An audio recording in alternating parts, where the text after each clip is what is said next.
नवरात्रि शक्ति की उपासना का महान पर्व है। पूरे 9 दिनों तक माँ दुर्गा के 9 रूपों की पूजा की जाती है। हर दिन एक देवी का विशेष महत्व और रहस्य है जो हमें जीवन जीने का मार्ग सिखाता है। पहले दिन की देवी है माँ शैलपुत्री। वे पर्वतराज हिमालय की पुत्री हैं। त्रिशूल और कमंडल लिए नंदी बैल पर सवार शैलपुत्री हमें स्थिरता और साहस प्रदान करती हैं। इनकी पूजा से जीवन की शुरुआत मजबूत होती है। दूसरे दिन आती है माँ ब्रह्मचारिणी। उनके हाथ में जपमाला और कमंडल है। यह देवी तप और संयम की प्रतीक हैं। वे सिखाती हैं कि कठिनाइयों में धैर्य और साधना से ही सफलता मिलती है। तीसरे दिन पूजी जाती है माँ चंद्रघंटा।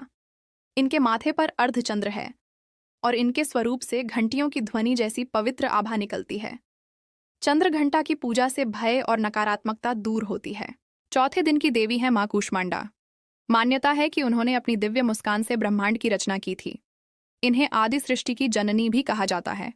यह देवी हमें रचनात्मकता और सकारात्मक ऊर्जा प्रदान करती है। पांचवें दिन पूजी जाती है माँ स्कंदमाता। ये भगवान कार्तिकेय की माता हैं और अपनी गोद में पुत्र को लिए सिंह पर सवार रहती हैं। स्कंदमाता की पूजा से परिवार में सुख, शांति और समृद्धि आती है। छठे दिन आती हैं माँ कात्यायनी। इन्हें महिषासुर मर्दिनी कहा जाता है क्योंकि इन्होंने महिषासुर राक्षस का वध कर धर्म की रक्षा की। कात्यायनी शक्ति और साहस का प्रतीक हैं और भक्तों को आत्मबल प्रदान करती हैं। सातवें दिन पूजी जाती है माँ कालरात्रि। इनका रौद्र रूप अत्यंत भयानक है, लेकिन भक्तों के लिए यह सुरक्षा का कवच बनती है। ये अंधकार को मिटाकर उजाले का मार्ग दिखाती हैं। आठवें दिन की देवी है माँ महागौरी। इनका रूप श्वेत और शांत है। वे पवित्रता और शांति की देवी हैं। महागौरी की पूजा से जीवन के सारे पाप धुल जाते हैं और साधक को निर्मलता प्राप्त होती है। नवमी के दिन पूजी जाती है माँ सिद्धिदात्री। ये सभी सिद्धियां और ज्ञान प्रदान करने वाली देवी हैं।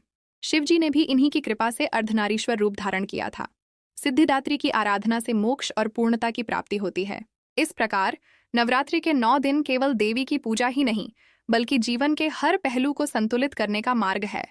यह हमें सिखाता है कि साहस, तपस्या, शांति, शक्ति और ज्ञान, इन सब का मेल ही जीवन को सफल और उज्ज्वल बनाता है।